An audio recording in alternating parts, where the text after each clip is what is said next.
नमस्कार, ये आकाशवाणी है। अभी आप तादू याजो से समाचार सुनेंगे।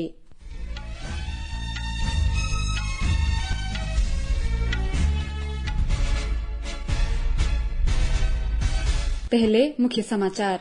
प्रधानमंत्री नरेंद्र मोदी पोर्ट ब्लेयर वीर सावरकर अंतर्राष्ट्रीय हवाई अड्डे के नए एकीकृत टर्मिनल भवन का उद्घाटन करेंगे। G20 के वित्त मंत्रियों और केंद्रीय बैंक गवर्नरों की तीसरी बैठक आज गांधीनगर, गुजरात में शुरू। गृह मंत्री अमित शाह ने नई दिल्ली में मादक पदार्थों की तस्करी और राष्ट्रीय सुरक्षा पर क्षेत्रीय सम्मेलन की अध्यक्षता की। तमिलनाडु के शिक्षा मंत्री डॉक्टर पोनमुडी और उनके बेटे लोकसभा सांसद गौतम सिगामनी के घर और दफ्तरों पर ईडी का रेड। मौसम विभाग ने अगले 5 दिनों के लिए उत्तराखंड, हिमाचल प्रदेश, मध्य प्रदेश, झारखंड और ओडिशा में भारी बारिश की चेतावनी दी। अब समाचार विस्तार से। प्रधानमंत्री नरेंद्र मोदी कल पोर्ट ब्लेयर वीर सावरकर अंतर्राष्ट्रीय हवाई अड्डे के नए एकीकृत टर्मिनल भवन का वीडियो कॉन्फ्रेंसिंग के जरिए उद्घाटन करेंगे। नए भवन का निर्माण 710 करोड़ रुपए की लागत से हुआ है। ये हवाई अड्डा अंडमान और निकोबार से संपर्क बनाने में प्रमुख भूमिका निभाएगा। हवाई अड्डे के नए टर्मिनल भवन का निर्माण 40,800 वर्ग मीटर क्षेत्र में हुआ है। प्रतिवर्ष 50,000 यात्रियों का आवागमन यहां से हो सकेगा। हवाई अड्डे पर 80 करोड़ रुपए की लागत से एक एप्रन का निर्माण किया गया है, जो बोइंग 767-400 और एयरबस 321 किस्म के 2 विमानों के लिए उपयुक्त है। इसके निर्माण से हवाई अड्डे पर एक बार में 10 विमानों की पार्किंग हो सकेगी। इस हवाई अड्डे की आकृति समुद्र और द्वीप को प्रदर्शित करने वाले ढांचे पर आधारित है। हवाई अड्डा टर्मिनल के नए भवन में कई ऐसी सुविधाएं हैं जिनसे बिजली की खपत कम होगा। ये कम गर्म हो सके, इसके लिए दोहरे आवरण वाले छत का निर्माण किया गया है। साथ ही सूर्य की प्राकृतिक रोशनी अधिकतम मिल सके, इसके लिए भी व्यवस्था की गई है, ताकि भवन में कृत्रिम प्रकाश प्रणाली का उपयोग कम हो। इसके अलावा LED प्रकाश व्यवस्था का भी उपयोग किया गया है। पानी बचाने के लिए यहां वर्षा जल जमा करने की भूमिगत व्यवस्था की गई है और गंदे पानी को साफ करके फिर से उपयोग में लाने के लिए भी संयंत्र लगाया गया है। हवाई अड्डा परिसर में 500 किलोवाट का सौर ऊर्जा संयंत्र भी लगाया गया है। अंडमान और निकोबार का प्रवेश द्वार होने के कारण पोर्ट ब्लेयर पर्यटकों के लिए बहुत लोकप्रिय है। यहां पर बना विशाल टर्मिनल भवन हवाई यातायात को बढ़ावा देगा और इस क्षेत्र में पर्यटन में वृद्धि में भी मददगार होगा। साथ ही इसके स्थानीय समुदायों के लिए रोजगार के अवसर भी बढ़ेंगे और इस क्षेत्र की अर्थव्यवस्था मजबूत होगी। G20 की भारत की अध्यक्षता के अंतर्गत G20 देशों के वित्त मंत्रियों और केंद्रीय बैंक के गवर्नरों की तीसरी बैठक आज गुजरात के गांधीनगर में शुरू हुई।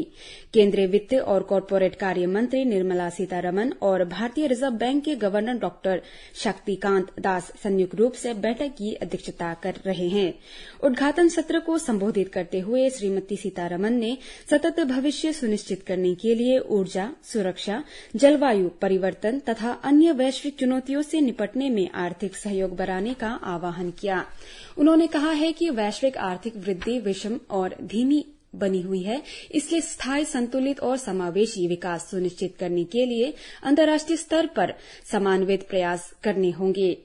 G20 की वार्ता के नतीजों का उल्लेख करते हुए वित्त मंत्री ने कहा कि आगे की रणनीति महत्वपूर्ण बिंदुओं का खफा तैयार कर लिया गया है। बैठक के पहले सत्र में प्रतिनिधियों ने वैश्विक अर्थव्यवस्था और वैश्विक स्वास्थ्य तथा आर्थिक जोखिमों से जुड़े मुद्दों पर चर्चा की। इस सत्र की चर्चा G20 की भारत की अध्यक्षता के अंतर्गत G20 का संयुक्त वित्तीय स्वास्थ्य एजेंडा को अंतिम रूप देने पर केंद्रित हो रहेगी।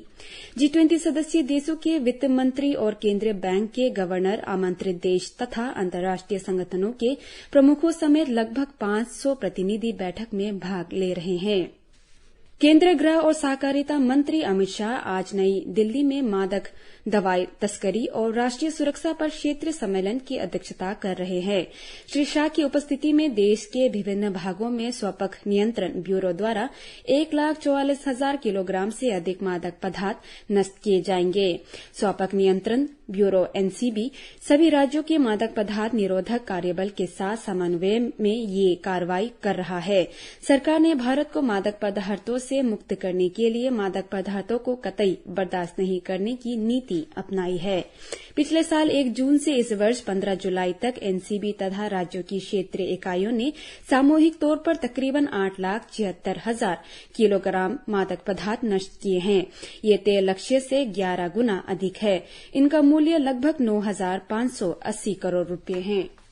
देश में 2015-16 और 2019-21 के बीच गरीबी में जीने वाले लोगों की संख्या 24.85 से घटकर 14.96% पर आ गई है। नीति आयोग की ओर से आज जारी किए गए राष्ट्रीय बहुआयामी निर्धनता सूचकांक में ये जानकारी दी गई। नीति आयोग के मुख्य कार्यकारी अधिकारी VBR सुब्रमण्यम ने कहा कि 5 वर्षों में 13.5 करोड़ लोग गरीबी से बाहर आ गए। उन्होंने कहा कि भारत 2030 के निर्धारित सीमा से पहले सतत विकास लक्ष्यों को हासिल करने की राह पर है। उन्होंने ये भी कहा कि इस रिपोर्ट में बताया गया है कि ग्रामीण क्षेत्रों में गरीबी में तीव्र गिरावट आई है और इस अवधि के दौरान ये 32.59% से घटकर 19.28% रह गई है। 3 करोड़ 43 लाख के आंकड़े के साथ उत्तर प्रदेश में गरीबों की संख्या में सबसे अधिक कमी आई है और बिहार और मध्य प्रदेश का स्थान उसके बाद है। इस रिपोर्ट में 36 राज्यों और केंद्र शासित प्रदेशों तथा 707 प्रशासनिक जिलों में बहुआयामी गरीबी का आकलन प्रस्तुत किया गया है। इसके अनुसार उत्तर प्रदेश, बिहार, मध्य प्रदेश, ओडिशा और राजस्थान में गरीबों की संख्या में तीव्र गिरावट दर्ज की गई है। रिपोर्ट के अनुसार पोषण में सुधार, बच्चों के स्कूल जाने की व्यवस्था, स्वच्छता और रसोई के लिए ईंधन की व्यवस्था ने गरीबों में कमी लाने में उल्लेखनीय भूमिका निभाई। राष्ट्रीय बहुआयामी निर्धनता सूचकांक स्वस्थ शिक्षा और जीवन शैली के आधार पर गरीबी को परिभाषित करने का समग्र तरीका है। इसके माध्यम से राष्ट्रीय, राज्य और जिलों के स्तर पर राज्यों और केंद्र शासित प्रदेशों में सुधार की योजनाओं का आकलन किया जाता है। केंद्रीय इलेक्ट्रॉनिक्स और सूचना प्रौद्योगिकी राज्य मंत्री राजीव चंद्रशेखर ने कहा है कि देश में अगले 4 से 5 वर्षों में स्टार्टअप क्षेत्र में 10 गुना वृद्धि होगी। उन्होंने यूनिकॉर्न और स्टार्टअप उद्यमियों के निर्माण में देश में हुई अभूतपूर्व प्रगति की सराहना की।